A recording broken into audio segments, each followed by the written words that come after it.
Paisani, today I have something new for you. There was one of my followers, Mr. Pino, who asked me to translate and explain what it is to curse somebody when you're mad at them, como italian gashtima. It's to curse somebody. So there's one that came to mind is che ti putissi siccari la lingua. It means may your tongue dry. That's when people talk too much or they're very negative. You curse them and say may your tongue dry. Che ti putissi siccari la lingua. In Italian, I don't think there is one in Italian, so I'm not even gonna translate, but it means may your tongue dry. So that when your tongue is dry, you can't talk.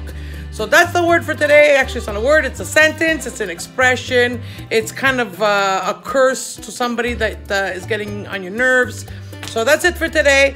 Please subscribe to my YouTube channel for more Sicilian learning, more Sicilian knowledge. E come sempre, ci vediamo presto. Salutamu.